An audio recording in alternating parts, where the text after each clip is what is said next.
नमस्कार, आपण पाहताय कोकणचं नंबर 1 महा चॅनल कोकण साद लाईव्ह बातमीपत्रात आपलं स्वागत। सुरुवात करूया हेडलाईन्सना। 3 मुली धरणात बुडाल्या। आता मी मुख्यमंत्री कोण होणार हे ठरवतो, विनोद तावडेंचं सूचक विधान। आणि येत्या काळात देशावरील संकट वाढणार, अविनाश धर्माधिकाऱ्यांचा धोक्याचा इशारा। आता पाहूया सविस्तर बातम्या। करूळ जामदारवाडी येथील गावातील 3 मुली धरणात बुडाल्या। सायंकाळी 4:30 वाजण्याच्या दरम्यान ही घटना घडली। आंघोळीसाठी गेली असता ही दुर्दैवी घटना घडली। यामध्ये तन्वी अनंत माळकर वय 16, स्वरा संदीप सुर्वे, लतिका संतोष पाटील या तिघींचा अंत झालाय। घटनेची माहिती मिळताच पोलीस प्रशासन, महसूल प्रशासन आणि लोकप्रतिनिधी घटनास्थळी जमा झाले होते।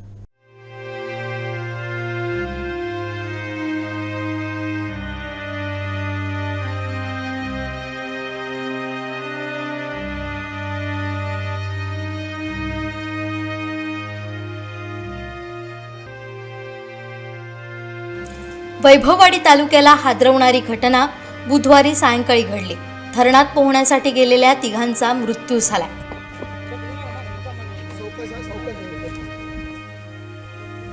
करूळ भोयडेवाडी येथील 7 जण दुपारच्या सुमारास जामदारवाडी धरणात पोहण्यासाठी गेले होते। धरणावर पोहोचल्यानंतर तन्वी अनंत माळकर वय 16, ऋतिका संतोष पाटील वय 18 आणि स्वरा संदीप सुर्वे वय 11 या तिघी पाण्यात उतरल्या। पाण्यात उतरून त्यांनी फोटोही घेतला। यावेळी 11 वर्षीय स्वरा पाण्यात बुडू लागली। तिला वाचवण्यासाठी तन्वी आणि ऋतिका पुढे गेल्या, मात्र पाण्याचा अंदाज न आल्यानं तिघीही खोल पाण्यात बुडाल्या।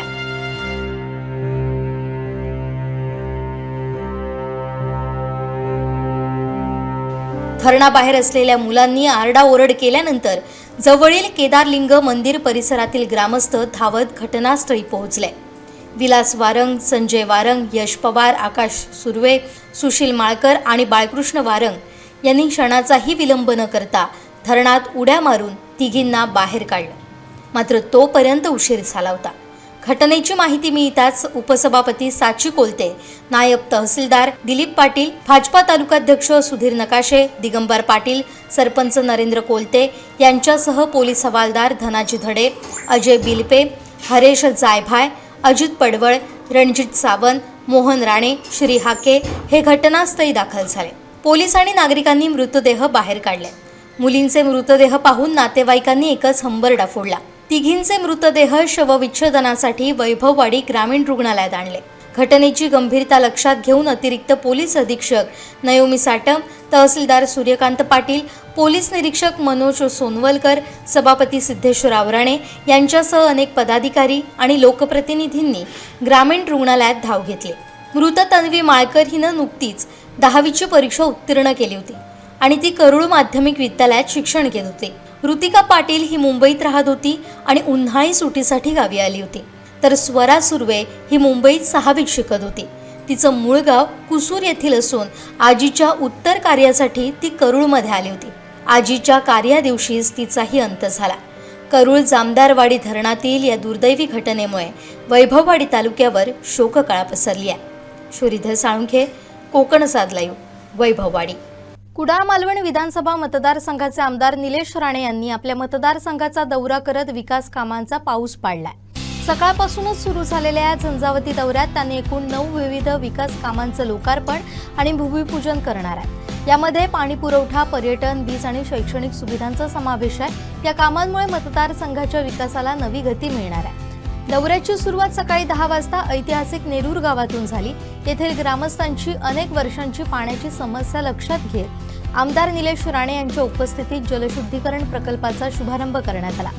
कलेश्वर मंदिराच्या साक्षीनं झालेल्या या कामामुळे आता नेरूरकरांना कायमस्वरूपी शुद्ध पिण्याचं पाणी मिळणार आहे। यानंतर राणेंचा ताफा निसर्गरम्य वालावलमध्ये पोहोचला।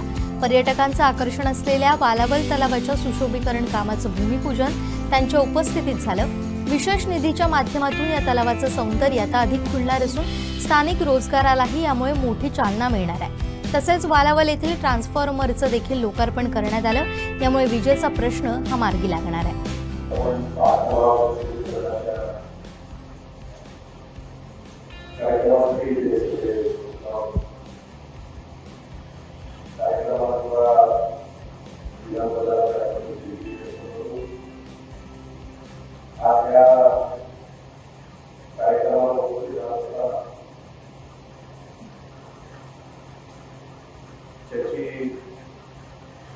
गोष्टी त्याचं समाधान द्यायचं केलं. त्या तलावाचं काम आणि जवळजवळ 5 कोटीची असेल आणि प्रादेशिक पर्यटनाच्या माध्यमातून हे काम आपल्या इथे झालेलं आहे. 25-26 या आर्थिक वर्षाचं हे काम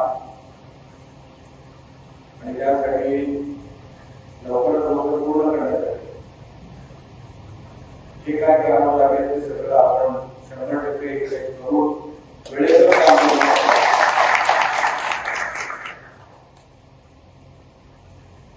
मला सातत्याने आपण वेगवेगळ्या उपक्रमासाठी कार्यक्रमासाठी शिकत असतात. मला या गोष्टीची जाणीव आहे. अनेक काळापासून हे काम इकडे रखडलं. ते का रखडलं गेलं, कोणामुळे रखडलं गेलं त्याच्यामुळे मला पडायचं नाही. पण अनेकांचा पाठपुरावा या तलावासाठी इकडे भाजपचा आला. त्याच्यामध्ये आमचे पत्रकार भारतचे प्रमोद ठाकूरजी यांचाही माझ्याकडे या विषयाचा उल्लेख झाला. आमचे जय महाराष्ट्राचे आमचे सरकारी पत्रकार त्यांचाही या तलावासाठी माझ्या कानावर आहे. आपण हा तलावाचा परिसर हा जागतिक दर्जाचा एक जागाचे पर्यटक लोक आपल्या तलावाच्या ठिकाणी बघायला येण्यासाठी इथे यावं असा प्रयत्न आमचा आहे. 5 कोटीचा निधी हा काय फायनल निधी नाही.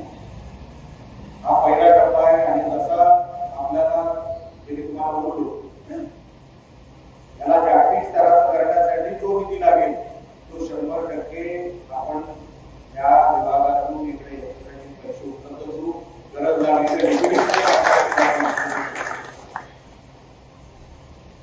इतरही कुठली जी काही कामं आहेत मला आपण जर यादी आपण दिली तर मी 100% ती यादी ज्या ज्या ऍडमध्ये ती कामं असतील त्या ऍडच्या माध्यमातून आपण ती कामं पूर्ण करू. आज इतर काय बोलण्यासारख्या गोष्टी नाही. कारण का कार्यक्रमाला उशीर झालाय. आमच्यापैकी कोणी प्रस्तावाची करायलाही तयार नव्हतं. त्या गोष्टीची मला जाणीव आहे. पण काय हरकत नाही. कामाची माहिती नसल्यामुळे काही गोष्ट जास्त करायला राहिलो असतो. पण मी आपल्याला मंदिरामध्ये एक शब्द जोडतो. प्रवादांची आपण आजपर्यंत जी जी कामं माझ्याकडून आहे मला वाटतं पंचायत समिती सदस्य पण या व्यासपीठावर आहेत आणि जिल्हा परिषद सदस्य सुद्धा आहेत. आपल्या माध्यमातून आपल्याला जे शब्द आपण निवडणुकीला दिले असतील ते सगळं पूर्ण करण्याचं जेवढं भारतीय जनता पक्षाला जबाबदारी आहे तेवढीच निलेश राणे शिवसेनेत राहून तुम्ही डीपीडीसीच्या माध्यमातून या कामाचा सगळा फॉलो करत असताना पालकमंत्री इकडे मोठ्या प्रमाणामध्ये निधी आणलाय. त्यांच्याच प्रयत्नामुळे आज अनेक गोष्टी आज या मतदारसंघात किंवा या जिल्ह्यामध्ये पूर्ण होत आहे. आपली ही यादी आपल्या मतदारसंघाची माझ्यापर्यंत आपण पोहोचवावी. लवकरात लवकर ती सगळी कामं आपण करणार तेवढं आपल्याला शक्य देतो. अजून काय पाहिलं असेल बोलण्यासारखं आपल्याला तुम्हाला काय बोलायचं असेल कुठला ठराविक विषय मांडायचा असेल तर माझं महत्व झाल्यानंतर आपण इकडे या व्यासपीठावर मांडावा. नाहीतर एक यादी तयार करून प्रत्येकाने पंचायत समिती सदस्यांनी त्यांची द्यावी, जिल्हा परिषद सदस्यांनी त्यांची द्यावी. आपण कुठल्या या विभागाची कुठली राहिली असेल ती कामं आपण द्यावी आणि ते सोडून जर काय राहिलं असेल तर आपण नक्की मला कळवावं. 100% आपण काम करण्यासाठी मला तुम्ही सगळ्यांनी इकडे आमदार केल्या त्या गोष्टीची जाणीव मला आहे. आणि कोकणामध्ये आपल्याला हा मतदारसंघ आदर्श मतदारसंघ म्हणून करून दाखवायचा असल्यामुळे आपल्या सगळ्यांचे आशीर्वाद आमच्याबरोबर राहू दे एवढीच फक्त मनोकामना या व्यासपीठावर मी व्यक्त करतो. आपण माझ्या सगळ्या सहकाऱ्यांचा मान सन्मान केला. कार्यक्रमाला आपण उपस्थित राहिला त्याबद्दल मनापासून आपले आभार व्यक्त करून इथेच थांबतो. जय हिंद, जय महाराष्ट्र. सावंतवाडी व कुडाळ इथं महेंद्र करिअर अकॅडमीच्या माध्यमातून स्पर्धा परीक्षांमध्ये करिअर सुरू करू इच्छिणाऱ्या विद्यार्थ्यांना सुवर्ण संधी असून एमपीएससी, कंबाईन, बँकिंग, सरळ सेवा भरती, पोलीस, इंडियन आर्मी, वन विभाग, तलाठी, जिल्हा परिषद, जलसंपदा, रेल्वेसह सर्व भरती परीक्षांची तयारी आता सावंतवाडी आणि कुडाळ शहरामध्ये करता येणार आहे। स्पर्धा परीक्षांमध्ये सिंधुदुर्ग जिल्हा देखील पुढे येत असून आपला जिल्हा अधिकाऱ्यांचा जिल्हा ठरेल असा विश्वास महेंद्र करिअर अकॅडमीचे संचालक महेंद्र पेडणेकर यांनी व्यक्त केला। नमस्कार, मी महेंद्र पेडणेकर, संचालक महेंद्र अकॅडमी, शाखा सावंतवाडी आणि कुडाळ। तुमच्या माहितीसाठी एक अकॅडमीची ओळख म्हणून गेले 7 वर्षापासून या फील्डमध्ये मी काम करतोय आणि आपल्या आत्तापर्यंत सिंधुदुर्ग जिल्ह्यातनं एक 70पेक्षा जास्त विद्यार्थी हे स्पर्धा परीक्षांतून यशस्वी झाले। ज्या जिल्ह्यामध्ये फक्त ह्या जिल्ह्यातली मुलं फक्त 10वी आणि 12वीमध्ये टॉप करतात, कोकण अव्वल असतं असं समजलं जायचं, ते आता कुठेतरी मुलं फोडून काढत आहेत आणि त्याच्या देखील पुढे जाऊन स्पर्धा परीक्षांमध्ये शासकीय सेवेमध्ये देखील आपल्या सिंधुदुर्गातले मुलं भरती होत आहेत।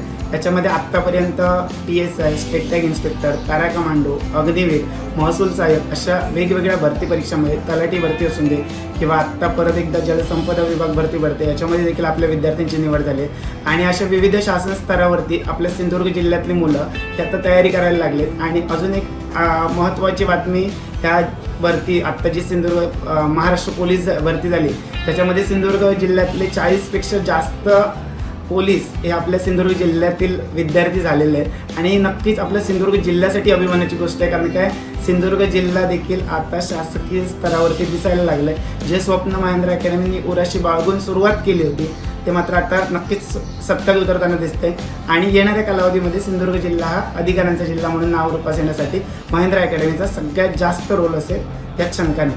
आणि अजून एक की आपल्याकडे पोलीस, आर्मी, तलाठी, महाराष्ट्र राज्य शासनाअंतर्गत होणाऱ्या सगळ्याच म्हणजे जलसंपदा विभाग भरती असून दे, MPSC असून दे, PSI, STI, ASO, ग्रुप बीच्या एक्झाम, ग्रुप Cच्या एक्झाम, सरळ सेवा भरती, तलाठी भरती, या सगळ्या भरतींची तयारी आपल्याकडे होते। खास करून आर्मी, पोलीसला देखील आपल्या स्पेशल बॅचेस चालत आहेत। ज्या विद्यार्थ्यांना ह्या फील्डकडे क्षेत्राकडे वळायचं आहे त्यांनी संधीचा फायदा घ्या, कारण की 2026 हे आपण जर विचार केला तर महाराष्ट्र शासनाचे आभार मानले पाहिजेत, कारण की सगळ्यात जास्त भरती आत्तापर्यंतच्या कालावधीमध्ये 2026मध्ये ओपनिंग्स निघालेले आहेत, येणाऱ्या कालावधीमध्ये देखील निघत आहेत। त्याच्यामुळे ह्या संधीचं सोनं करणे सिंधुदुर्ग जिल्ह्यातील प्रत्येक विद्यार्थ्याचं स्वप्न असलं पाहिजे। धन्यवाद।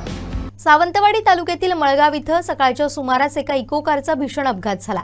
MH7Q7904 क्रमांकाची ही कार सावंतवाडीच्या दिशेनं जात असताना घाटातील वळणावर नियंत्रण सुटून कडेला घसरत दरीत कोसळून अपघातग्रस्त झाली।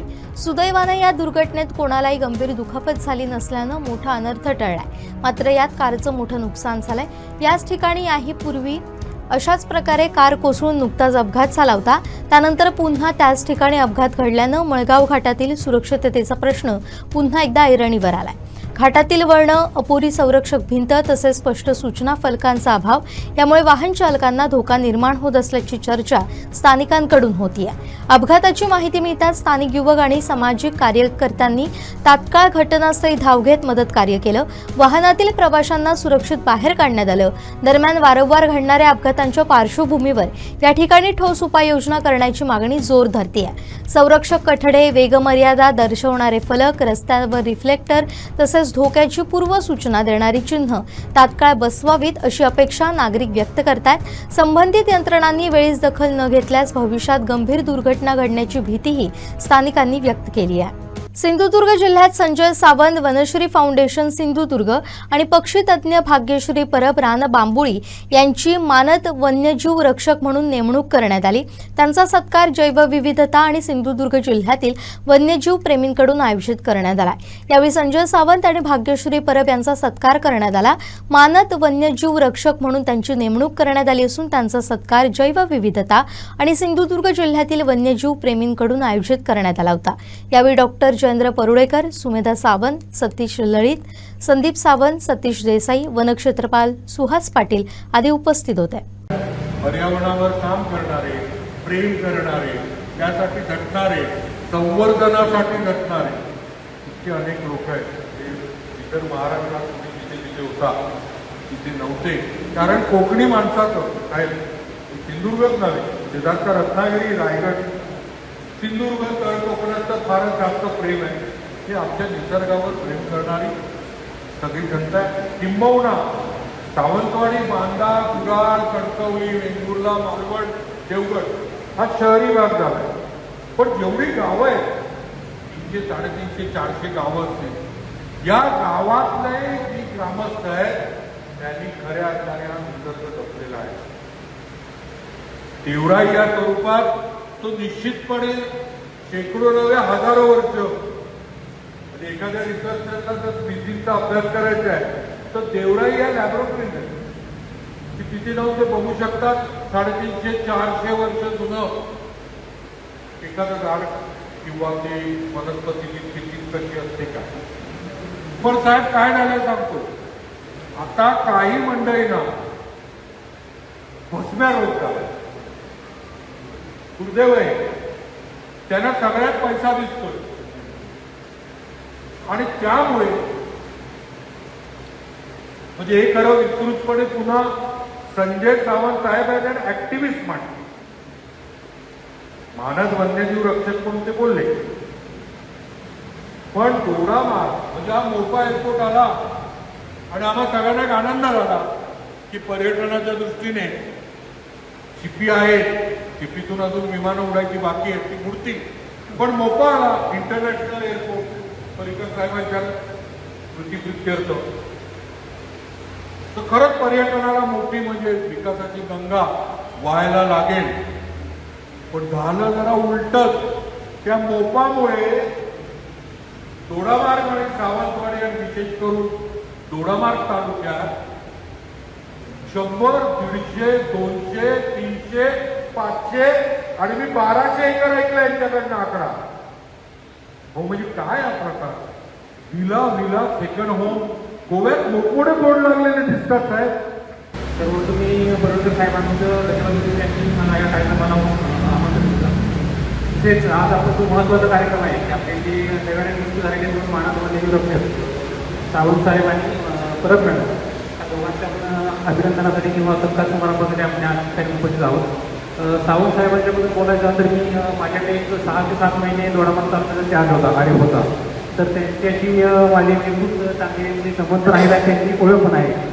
त्यांचं म्हणजे मानव रक्षक होण्याच्या अगोदर पण त्यांनी वन्यजीवांच्या बद्दल त्यांचं काम पण खूप चांगलं आहे किंवा त्यांना माहिती पण आहे. तिलारी खोऱ्याबद्दल त्यांचं ज्ञान भरपूर आहे. त्यांनी पण खूप आम्हाला सहकार्य केलं ज्यावेळेस त्या ठिकाणी खूप प्रॉब्लेम आहे. तसाच ते समजा आणि फॉरेस्ट डिपार्टमेंटच्या बाजूने आम्ही बोलणार आहोत. फक्त पण गावात जी कंडिशन आहे कधी कधी काय असते की हत्तीचा उपद्रव आहे, आपण पण खैर मान्य करतात, पण गावातल्या लोकांची पण काहीतरी बाजू असते ती सांगण्याची किंवा एक मिसकम्युनिकेशन होतं कधी कधी. समजा की फॉरेस्टची एक बाजू असते आणि गावाच्या लोकांची बाजू असते, पण दोघांचा एक ताळमेळ साधून मध्यम मार्ग काढण्याची किंवा गावातल्या लोकांना समजून सांगण्याची एक आमचा ऐकला नाही. पण जे गावातले लोक आहेत मालवणी बोललं की निम्मे प्रॉब्लेम त्या ठिकाणी सॉल्व्ह होतं. तर आम्हाला मालवणी बोलता येत असल्यामुळे एक म्हणजे अटॅचमेंट होत नाही. तर संजय सावंत साहेबांनी त्या ठिकाणी दोडामार्ग तालुक्यामध्ये खूप चांगलं काम केलेलं आहे. मला पण त्यांचं खूप सारं त्यावेळी लावलेलं आहे. त्यानंतर भाग्यश्री परब मॅडम यांचे माझ्या जास्त ओळख नाही, पण त्यांनी ते पुस्तक दिलेलं मॅडम आहे. ते पुस्तकामध्ये भरपूर वेळा वाचलेलं आहे. आम्हाला पण जास्त पक्षांनी कसं आहे एक 15-20 स्पेसिस आम्ही ओळखू शकतो त्या कसे जास्त. पण हे पुस्तक पाहिल्यानंतर आम्हाला पण त्याचा खूप फायदा झाला. ह्याच्यापुढे पण मानव वन्यजीव रक्षक यांचे वन्यजीव रक्षण तसेच वन संवर्धन ह्यासाठी खूप त्यांचं मोलाचं कार्य आहे किंवा वन विभागाला त्याची खूप मोठी मदत होऊ शकते. अवैध ऊसतोड असेल किंवा तस्करी असेल वन्य प्राण्यांची त्याच्याबद्दलची माहिती एक प्रकारे गुप्त माहिती असेल त्या किंवा जे आपले वनगुन्हे होतात एक SOP आहे. समजा बिबटची मृत्यू झाला, वाघाचा मृत्यू झाला किंवा कोणत्याही वन्य प्राण्याचा मृत्यू झाला तर त्या ठिकाणी एक त्रयस्थ व्यक्ती वन विभागाचे कर्मचारी असतात, पण एक त्रयस्थ व्यक्ती म्हणून मानव वन्यजीव रक्षक यांच्यासोबत राहणे त्यांनी म्हणजे आपल्याला सहकार्य करतात प्रत्येक गोष्टीमध्ये. असं नाही की समजा हे तुमचे प्रतिनिधी आहेत, मानव वन्यजीव रक्षक म्हणजे हे जनतेचे प्रतिनिधी आहेत. म्हणजे असं नाही पाहिजे की वन विभागाने म्हणजे काहीच नाही त्या ठिकाणी. त्यासाठी हे वॉच ठेवण्यासाठी वन विभागावरील वॉच ठेवण्यासाठी पण मानव वन्यजीव रक्षक हे खूप मोलाचं कार्य करत आहेत. तसेच मी आता मला 10 वर्ष झाली मी वन विभागामध्ये आहे. पण सिंधुदुर्ग जिल्ह्याबद्दल मलाही सांगायचं आहे. मी नागपूरला काम केलेलं आहे, नंतर सांगलीमध्ये पण काम केलं. पण सिंधुदुर्ग जिल्ह्यामधला एवढे सजग नागरिक वन्यजीवांच्याबद्दल किंवा पर्यावरणाबद्दल मी पहिल्यांदा पाहतो की एवढे पुढे नाही, म्हणजे माहिती पण असणारे जास्त आणि ते आत्मीयता असणारे. आणि म्हणजे असे खूप कमी लोक आहेत की हातावर पोटावर मोजणे इतके लोक आहेत की ते बाहेरच्या जिल्ह्यामध्ये की ते आपल्याशी वन विभागाशी येऊन बोलणार किंवा माहिती सांगणार. पण इथे कसं आहे की भरपूर लोक असे आहेत की म्हणजे तुम्हाला वन्यजीवांच्याबद्दल आत्मीयता असणारे किंवा वृक्षांच्याबद्दल आत्मीयता असणारे. तर मी या सिंधुदुर्गमधील सर्व जे नागरिक आहेत त्यांचं याबद्दल मी आभार मानतो. तसेच परवीन साहेबांनी मला या ठिकाणी बोलवलं त्याबद्दल आभार मानतो. पावसाळा अवघ्या काही दिवसांवर येऊन ठेपलेला असताना ओरोस बुद्रुक ते कुडाळ महामार्गाच्या दुरवस्थेबाबत कोकणसात लाईव्हनं बातमी प्रसिद्ध केली आणि या बातमीचा मोठा धडाकेबाज इम्पॅक्ट पाहायला मिळाला. बातमी प्रसिद्ध होताच खडबडून जाग आलेल्या ठेकेदारानं वेताळ बांबर्डे पूल नजीक रखडलेलं काम तातडीनं युद्ध पातळीवर सुरू केलंय. पावसाळा तोंडावर आला तरी ओरोस ते कुडाळ महामार्गावरील कामांकडे सार्वजनिक बांधकाम विभाग आणि ठेकेदारानं साफ दुर्लक्ष केलं होतं. मात्र कोकणसात लाईव्हनं येथील धोकादायक वळणं, तुटलेली रेलिंग आणि वेताळ बांबर्डे येथील रखडलेल्या कामावर प्रकाश टाकताच प्रशासन कामाला लागलंय. काल बातमी प्रसिद्ध होताच आज सकाळपासून वेताळ बांबर्डे पूल नजीक रखडलेलं काम ठेकेदारानं पुन्हा सुरू केलंय. गेल्या अनेक दिवसांपासून या पुलाशेजारील वळणाचं काम अर्धवट अवस्थेत होतं, ज्यामुळे पावसाळ्यात इथं चिखलाचं साम्राज्य होऊन मोठा अपघात होण्याची भीती व्यक्त केली जात होती. मात्र आता यंत्रणा कामाला लागल्यानं ग्रामस्थांनी समाधान व्यक्त केलंय.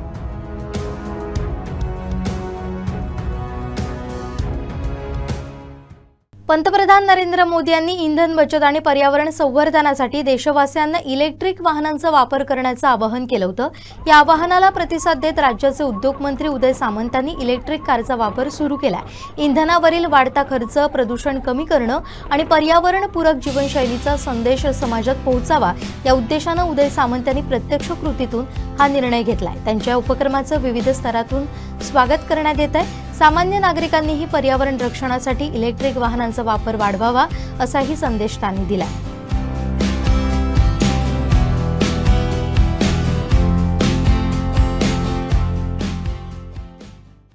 कार्यकर्ता हा सन्मानाचा भुकेला असतो, त्याला प्रेम देणं आवश्यक आहे हे सांगताना कार्यकर्त्यांच्या प्रेमाचे किस्से खासदार आणि भाजपचे राष्ट्रीय सरचिटणीस विनोद तावडे यांनी सांगितलंय.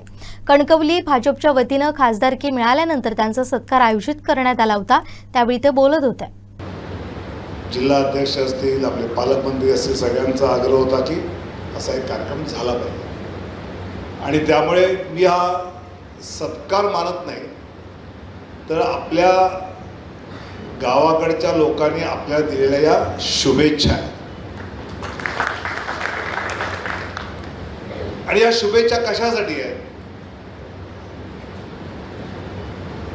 तर शुभेच्छा ज्या आहेत त्या मी जे काही काम करतो ते अधिक चांगल्या प्रकारे करावं. मग कोणीतरी म्हणतं की केंद्रीय मंत्री व्हा, मी आता महामंत्री आहे, त्यातलं पुन्हा महा कापून छोटंसं व्हा, हे तर म्हटलं अजिबात नाही. म्हटलं मला मी एखाद्या अभियानाचा प्रमुख असेल तर 5-5, 7-7 मंत्री मला भेटायला थांबलेले असतात. आता मी जर मध्ये जातो मग मी पुन्हा भेटायला कोणाला तरी थांबेन म्हटलं तर मग नितेशजी महामंत्री बरं आहे की नाही. आणि खरंच मी गमतीचा भाग सोडा, पक्ष देईल ती जबाबदारी आपण करत असतो, पण देश पातळीवर गेल्यानंतर राजकारण काय वेगळ्या प्रकारचं असतं. आणि आपण महाराष्ट्रात राजकारण करत असताना, लोकांची कामं करत असताना एक वेगळ्या प्रकारे आपलं हे नशीब आहे की आपल्याला छत्रपती शिवाजी महाराजांच्या काळापासून एक वेगळं संरक्षण राज्यकर्त्यांकडे मिळत आलं, जे उत्तरेत मिळालं नाही. उत्तरेत सातत्याने मोगलांचे आक्रमण होत राहिली, ते लढत राहिले. त्यामुळे आपल्याकडे ज्ञानेश्वर, तुकाराम वगैरे जे काही संत झाल्याचं कारण की आपल्याला त्यावेळेच्या राज्यकर्त्यांची एक छत्रछाया होती आणि आपण त्यामुळे बाकी विषयात खूप विकसित झालो. तर उत्तर भारतामध्ये पाहत असताना त्यांना त्यात खूप संघर्ष करावा लागला. आणि त्यामुळे तिथला राजकारण, तिथलं काम करत असताना एक वेगळ्या प्रकारचे अनुभव असतात आणि त्यातून शिकायला खूप त्यातलं मिळत असतं. मी महाराष्ट्रात राजकारण करताना शिकलो की नाही तर खूप शिकलो. म्हणजे मला आठवतं 1997-98ची गोष्ट असेल, मी भारतीय जनता पार्टीचा प्रदेश सरचिटणीस होतो आणि ते अहमदनगर जिल्हा होता जो आता अहिल्यादेवी जिल्हा आपला झाला आहे, त्या जिल्ह्याचे अध्यक्ष होते. तर त्या जिल्ह्याचे अध्यक्ष श्याम जाजूंनी सांगितलं की आपला तालुका अध्यक्ष सुदाम सानप आहे, त्याचं काहीतरी एक राणे साहेबांकडे काम आहे, तर त्याला पाठवतो, जरा तू साहेबांशी बोलून करून दे. तर मी मुंबईच्या स्टाईलने ठीक आहे उद्या 3ची अपॉइंटमेंट असं म्हटलं आणि मी त्याची 3पासून वाट पाहतो. 3 झाले, 3:30 झाले, 4 झाले, 4:30 झाले, 4:45 झाले, हा आलाच नाही. 4:45ला मी माझ्या पुढच्या कार्यक्रमात निघालो गेटच्या बाहेर प्रदेश कार्यालयाच्या, इतक्या धावत तो आला, घाम पुसत आला आणि म्हटलं 3ची वेळ दिली, आता 4:45 झाले, काय याला काय अर्थ आहे का? नाही म्हटलं साहेब, मी STने संगमनेरवरनं निघालो, आल्यानंतर बॉम्बे सेंटरला ट्रेन पकडली आणि 10 मिनिटात खरं म्हणजे चर्चगेट येतं, पण 10 मिनिटं झाली आलं नाही. पण बघितलं तर मी उलट्या ट्रेनला बसलो आणि मग तो पुन्हा दादरला उतरला, पुन्हा इकडे आला, असं करत म्हटलं बोल काय काम काय सांगितलं का. मग मी त्यावेळी मोबाईल नव्हते, पण प्रदेश कार्यालयाच्या गेटवरच लँडलाईन होती. मग तिथनं मी राणेसाहेबांना ऑफिसमध्ये फोन केला आणि म्हटलं की असं असं काम आहे. तर दादा म्हणाले की लगेच पाठव, मला एका मीटिंगला जायचं आहे. तर मी त्याला गेटवरनं सांगितलं की तू आता जा ताबडतोब, कारण साहेब बिझी आहेत, ते निघणार, तू त्यांना जाऊन भेट. तिला भेटला, मला दादा म्हणले की त्याचं काम मी केलं आहे. तर मी प्रदेश अध्यक्षाला, जिल्हा अध्यक्षाला कळवलं, त्याचं काम झालं सुदाम सानपचं. म्हटलं काय फायदा? म्हटलं म्हणजे काम झालं ना म्हटलं, तर फायदा काय म्हणले? म्हणजे तू त्याला पार्टीच्या कार्यालयाच्या दारावरच फुटवला. आमच्याकडे काम हे नशिबाने होतं, प्रदेश सरचिटणीसच्या केबिनमध्ये 5 मिनिटं. महाराष्ट्राचं राजकारण पूर्वी वेगळं होतं. अजितदादा विरोधी पक्षात असताना आम्ही तेव्हा त्यांच्यावर सभागृहात असताना दणदणीत आरोप करायचो, मात्र त्यांच्याच केबिनमध्ये बसून दुपारचं जेवण करायचो. दादा स्वतः चिठ्ठी पाठवून त्यासाठी बोलावून घ्यायचे, असा किस्सा खासदार आणि भाजपचे राष्ट्रीय सरचिटणीस विनोद तावडे यांनी सांगितलाय. पाहुयात ते काय म्हणाले. कार्यकर्ते किंवा मी विरोधी पक्षनेता होतो, विधान परिषद मला आठवतं आणि आताच्या तर पार्श्वभूमीवर मला जास्त आठवतं. त्यावेळी अजितदादांवर आम्ही पाटबंधारे आणि इरिगेशनचे आरोप जोरदार तडाखे बंद असे दणकून त्यांच्यावर आम्ही आक्रमण करायचो. आणि जेवणाची सुट्टी झाली की दादा त्यांच्या डेप्टी CMच्या केबिनला, मी माझ्या विरोधी पक्षनेत्याच्या केबिनला जायचो. मग दादाची चिठ्ठी यायची की तुमच्या वहिनीने चिकन पाठवलं आहे, जेवायला येता का? मी जाऊन त्यांच्या केबिनला जेवायचो. पुन्हा मग सभागृहात आलो, पुन्हा आम्ही विरोधी पक्षनेता आपला जोरात त्यांच्यावर टीका करायला. मग दादा उभे राहायचे. म्हणजे सभापती महोदय, हा शिवरायांचा, शाहू फुले आंबेडकरांचा महाराष्ट्र आहे, आपल्या इथे आपण खाल्ल्या मिठाला जागतो, हे माझ्या आता जेवून गेले. पुन्हा याने चालू केलं. मग मी खिशातनं चिठ्ठी काढली, म्हणजे सभापती महोदय, मी पण शिवरायांचा मावळा आहे, मी पण खाल्ल्या मिठाला जागतो. चिठ्ठी काय बघा, तुमच्या वहिनीने, मीठ वहिनींचं आहे, ते ह्यांना कशाला जागू म्हटलं मी. इतकं म्हणजे मी पाहिलेलं आहे. किंवा राणेसाहेब दादा ज्यावेळी मुख्यमंत्री होते किंवा विरोधी पक्ष नेते होते, मग विरोधी पक्ष असेल, सत्ताधारी पक्ष असेल, राजकीय मतभेद आहे. मला तर आठवतं की एकदा दादाला माझ्याविषयी काही घटना कळली तर त्यांनी मला बोलवलं आणि विनोद तू जरा ह्याची काळजी घे, उगाच ह्याच्याविषयी तुझं, यामुळे तुझं नाव खराब होऊ शकतं, हे त्यांनी प्रेमाने बोलून, त्यावेळी ते दुसऱ्या पक्षात होते, समोर विरोधी पक्षात, बोलून मला सांगितलं. आणि मला असं वाटतं की हे जे आहे महाराष्ट्रातलं एक राजकारण, जे त्यावेळी तर मी खूप अनुभवलं आहे, आता किती अनुभवायला मिळतं मला माहीत नाही, पण राजकारणामध्ये आपण आहोत तर आपण आपल्या पक्षाच्या विचाराच्या आधारे जनतेचं भलं करण्यासाठी आपण आहोत. आणि ते कसं करता येईल, निवडणुकीत एकमेकाला विरोध नक्की करू. आणि मला असं वाटतं की या गोष्टी जशा महाराष्ट्रात शिकत गेलो तसं राष्ट्रीय स्तरावर गेल्या सुद्धा मी जसं प्रभाकरने म्हटलं की कल का CM मागून, मग आता मी मुख्यमंत्री कोण व्हावा हे ठरवण्यामध्ये जातो. म्हणजे मी ठरवत नाही, त्या ठरवण्याच्या टीममध्ये असतो, त्याची माहिती. आता खासदार आणि भाजपचे राष्ट्रीय सरचिटणीस विनोद तावडे यांचा भाजपच्या वतीनं खास कणकवलीत सत्कार पार पडला. यावेळी त्यांनी आता मी मुख्यमंत्री कोण होणार हे ठरवतो असं म्हणत चिमटे काढलेत. नेमकं ते कोणाला उद्देशून म्हणालेत पाहूया. मी जसं प्रभाकरने म्हटलं की कल का सीएम आहोत, मग आता मी मुख्यमंत्री कोण व्हावा हे ठरवण्यामध्ये जातो. म्हणजे मी ठरवत नाही, त्या ठरवण्याच्या टीममध्ये असतो, त्याची माहिती. आता उत्तर प्रदेशचा काल मंत्रिमंडळ विस्तार झाला, तर त्यासाठी पक्षाने मला जबाबदारी दिली की जाऊन ते जरा चर्चा करून कुठल्या समाज घटकाचे, कुठल्या भौगोलिक भागाचे, विदर्भातला आहे का, पश्चिम महाराष्ट्र आहे का, नाही आहे का, असा सगळा अभ्यास करून एक तिथल्या 12-15 प्रमुख नेत्यांना भेटून एक अहवाल मी सादर केला. आणि मी जो अहवाल सादर केला त्या अहवालातलं जी नावं मी सुचवली त्यात एक सोडून बाकी सगळी नावं झाली. आता एक उत्तर प्रदेश या निमित्ताने तुम्हाला समजतो, तुम्ही अभ्यास करता, तिथल्या नेत्यांशी बोलता. अशा मला असं वाटतं की खूप सारं आता पश्चिम बंगालमध्ये पश्चिम बंगालचा विजय, मी आताच मगाशी दादांना म्हटलं की मुख्यमंत्र्याला शपथ घेताना पाहताना मला डोळ्यात अश्रू येत होते की पश्चिम बंगालमधल्या कार्यकर्त्यांनी फक्त मेहनत नाही केली, तर त्यांनी हिंसेचा सामना केला. त्यांच्या भावाचे खून झाले, अनेक कार्यकर्ते मारले गेले, अनेक कार्यकर्त्यांच्या कुटुंबातल्या महिलांवर बलात्कार झाले.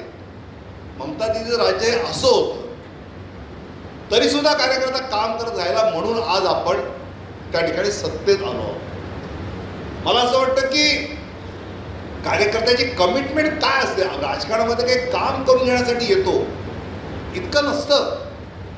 मी बंगालमधल्या कार्यकर्त्याची काय कामं होणार आहे, पण तरीही तो काम करतो. घरातल्या कोणाची हत्या झाली तरीही काम करतो.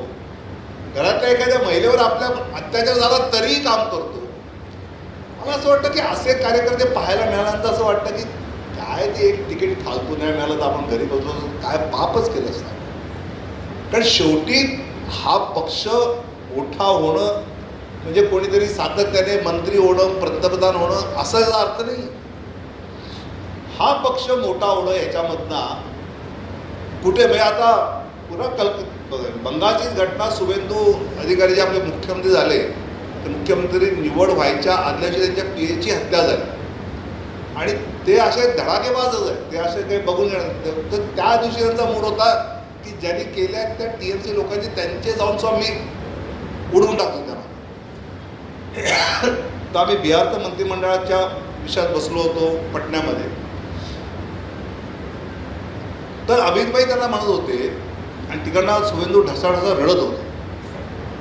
शुभेंदू, आपण जर हेच केलं, त्याने मारलं म्हणून आपण मारलं, पुन्हा त्याने मारलं आपण मारलं, तर ममता दीदी जर राज्याने आपल्या राज्यात फरक काय राहिला म्हणजे.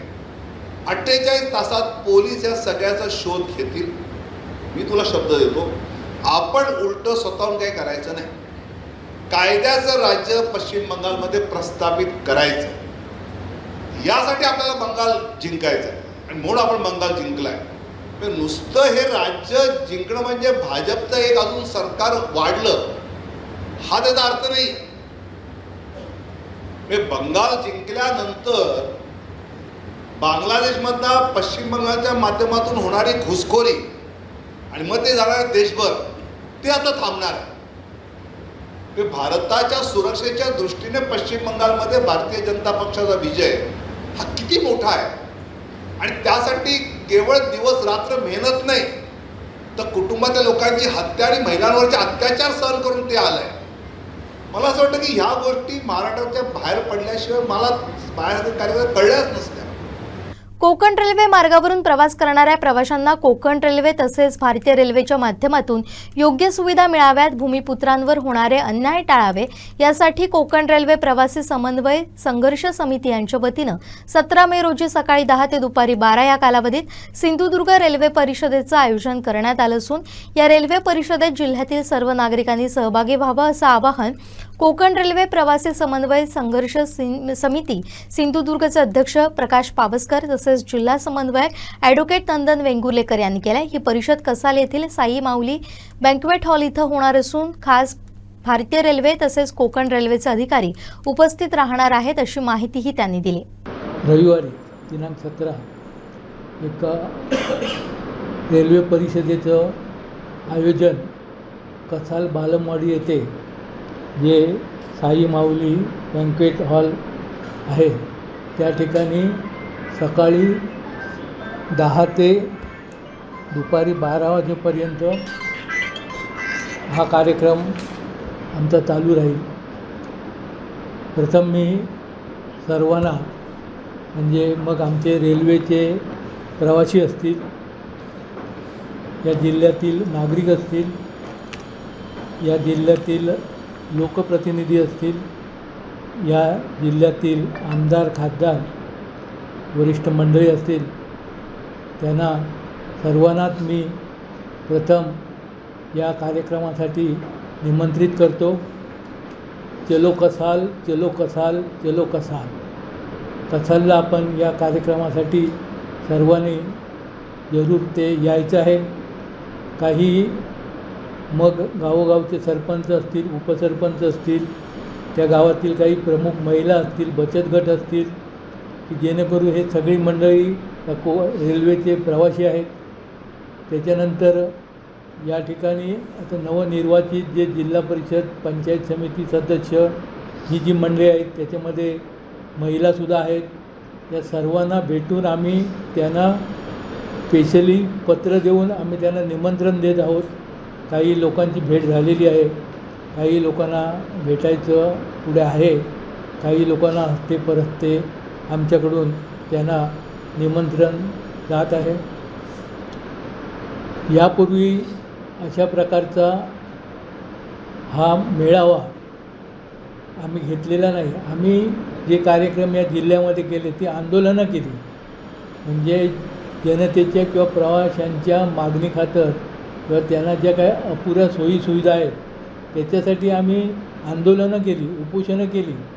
आणि मला सांगायला अभिमान वाटतो की या जिल्ह्यातील लोकांनी आमची जी मडुरा ते खारेपाटण ही आमची 10 रेल्वे स्टेशन आहेत, त्या रेल्वे स्टेशनवरील सर्व पदाधिकाऱ्यांनी आणि त्या ग्रामस्थांनी आम्हाला भरभरून त्या ठिकाणी सहकार्य केलं.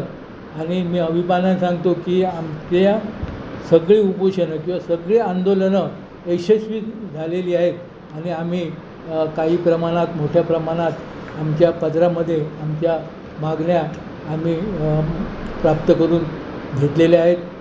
यावेळीसुद्धा आमच्यासमोर आव्हान आहे की जास्तीत जास्त लोक येऊन आपल्या मागण्या आमच्याकडे कशा सादर करतील आणि त्या सगळ्या मागण्या सादर करून आम्ही जे अधिकारी येतील, रत्नागिरी किंवा बेलापूरचे सुद्धा अधिकाऱ्यांना आम्ही निमंत्रित केले आहे. फोनवरनं त्यांची आमची बातचीत झाली, त्यांनी या ठिकाणी यायचं कबूल केलं आहे. आणि त्या ज्या काही प्रवाशांच्या मागण्या असतील, नागरिकांच्या मागण्या असतील, लोकप्रतिनिधींच्या ज्या काही मागण्या असतील, कारण आपण जर आता नवीन जे लोकप्रतिनिधी आले आहेत तर त्यांच्याकडे आपण जर एक नजर टाकली तर बहुतेक लोकप्रतिनिधी हे अनुभवी आहेत, लोकांच्या समस्या जाणून घेऊन ते सोडवणारे आहेत. त्याच्यामुळे माझी खात्री आहे की आम्हालासुद्धा या रेल्वेच्या कामामध्ये त्यांचं सहकार्य मिळेल आणि आम्ही चांगल्या पद्धतीने या जिल्ह्यामध्ये आणि जिल्ह्याबाहेरसुद्धा रेल्वेबाबत आम्ही काम करू. मलासुद्धा आता सकाळपासून कोल्हापूर वरनं फोन येत आहेत, त्यांनासुद्धा ज्या काही गाड्या, ते पाणी असते, ड्रेनेज असते किंवा तिथली ती शेड असते किंवा मग पावसाळ्यामध्ये वाढणारं गवत असतं, तर आम्हाला या ज्या कामांमध्ये भरभरून यश, म्हणजे रत्नागिरीचे जे MMR आहेत ते क्षेत्रीय प्रबंधक ते आम्हाला तसेच दुसरी गोष्ट म्हणजे ज्या काही लांब पल्ल्याच्या आम्ही 16 गाड्या ज्या इथं कुठं थांबतच नाही, म्हणजे रत्नागिरीतून त्या थेट गोव्याला, मडगावला निघून जातात, त्या गाड्यांपैकी मागच्या वेळी आम्ही प्रत्येक स्टेशनवर 1-2 गाड्या मागितल्या होत्या. आम्ही आमचे खासदार राणेसाहेब यांनासुद्धा भेटलो आणि आपले पालकमंत्री नितेश राणे यांनासुद्धा भेटलो, त्यांना निवेदनं दिली. त्यांनी चांगल्या पद्धतीने आमच्या मागण्या समजावून घेतल्या. आणि मी अभिमानाने सांगतो की त्या 16 गाड्यांपैकी 4 गाड्या, कणकवलीला 2 आणि सिंधुदुर्ग नगरी येथे 2 गाड्या त्याने त्यांच्या प्रयत्नातून आणि आमच्या या एकंदर रेट्यामुळे त्या सगळ्या आम्हाला त्या गाड्या या ठिकाणी मिळू शकल्या. भविष्यात आम्हीसुद्धा सर्वांशी समन्वय साधू, कारण आमच्या नावामध्ये पहिल्यांदा समन्वय आहे आणि समन्वयाने ज्या काही गोष्टी होणार नाहीत त्या तिथं आम्ही संघर्ष करू आणि कुठच्याही पद्धतीने आम्ही ज्या काही प्रवाशांच्या मागण्या आहेत, ज्या लोकांच्या मागण्या आहेत, ज्या गरजा आवश्यक आहेत आणि भारतीय रेल्वेने या ज्या सुविधा आहेत ते देण्याची मान्यच केलेली आहे. पावसाळ्यात संपर्क तुटण्याच्या समस्येमुळे गेली 10 वर्ष वनवास भोगणाऱ्या निवजे आंबेरी ग्रामस्थांना अखेर मोठा दिलासा मिळालाय. आमदार निलेश राणे यांच्या प्रयत्नातून पूर्ण झालेल्या भव्य पुलाचं लोकार्पण त्यांच्याच हस्ते उत्साहात पार पडलं. आमदार नसतानाही मला या पुलाची गरज माहिती होती. आज हे काम पूर्ण झाल्याचा सार्थ अभिमान आहे, अशा भावना त्यांनी व्यक्त केल्यात. पावसाळ्यातील भीती कायमची मिटली आहे. निवजे आंबेरी येथील जुना पूल अत्यंत छोटा असल्यानं पावसाळ्यात पाणी वाढलं की या गावांचा संपर्क पूर्णपणे तुटायचा. ग्रामस्थांकडून मागील 10 वर्षांपासून नवीन पुलाची मागणी होत होती, मात्र तांत्रिक अडचणी आणि निधी अभावी हे काम रखडलं होतं. आमदार निलेश राणेंनी या प्रश्नी पाठपुरावा केल्यामुळे हा पूल आता वाहतुकीसाठी सज्ज झालाय. आज सकाळपासून आणि आता अजून 2 मला वाटतं कार्यक्रम शिल्लक आहेत. जवळपास 9 आज विकास कामांची भूमिपूजन असतील, लोकार्पण असेल, अशा 9 कामांचा आज सगळा टाईमटेबल आहे आणि प्रत्येक काम आता तुम्ही मागचं निवजेचं जर ब्रिज बघितलं, त्याच्या अगोदर प्रादेशिक पर्यटनाचं तलावाचं काम बघितलं किंवा मग वालावलची, ही सगळी कामं साहेब ही 40-50 लाखाच्या वरची कामं आहेत. म्हणजे पाट तलाव तर हा 5 कोटीच्या घरात जाणार तो जो फंड आहे तो. हे काम पण आता मला वाटतं 25 लाखाचं हे काम आहे. याच्या अगोदर जी काही कामं आपण बघितली ती 40-50 लाखाची प्रत्येक काही एकीकडे आपण वालावलमध्ये ट्रान्सफॉर्मर देखील दिलेलं आहे. ही सगळी कामं, विकास कामं अनेक वर्षांपासून रखडलेली होती. 10 वर्ष या कामांची मागणी होती, कधी पूर्णत्वास गेली नाही, कधी फंड आला नाही आणि अनेक वर्षांनी हा फंड आला, ती कामं इम्प्लिमेंट झाली, पूर्ण झाली, काही ठिकाणी लोकार्पण झाले. म्हणजे निवजाचा ब्रिज जर तुम्ही बघितला तो 65 लाखामध्ये आम्ही कंप्लीट केला. त्याची ओरिजिनल वर्क ऑर्डर 90-95 लाखाची होती. कमी खर्चामध्ये आम्ही तो ब्रिज चांगल्या दर्जाचा उभा करून दाखवला. 10-11 वर्षाची ती मागणी. गावामध्ये आज समाधान आहे, लोक आज आनंदात आहेत की मागण्या हल्ली पूर्ण होत आहेत अनेक वर्षांच्या. आणि काही नवीन प्रस्तावित कामं होती जी आम्ही पूर्ण केली. अशी मतदारसंघामध्ये आज कुडाळ तालुक्याचाच फक्त विकास कामांचा कार्यक्रम हे सगळे आयोजित केले होते. मालवणमध्ये उद्या आहेत. शेवटी ठळक घडामोडी पुन्हा एकदा. 3 मुली धरणात बुडाल्या. आता मी मुख्यमंत्री कोण होणार हे ठरवतो, विनोद तावडेंचं सूचक विधान. आणि येत्या काळात देशावरील संकट वाढणार, अविनाश धर्माधिकाऱ्यांचा धोक्याचा इशारा. बातमीपत्रात वेळ झाली इथंच थांबण्याची. पाहत रहा कोकणचं नंबर 1 महा चॅनल कोकण साध लाईव्ह. धन्यवाद.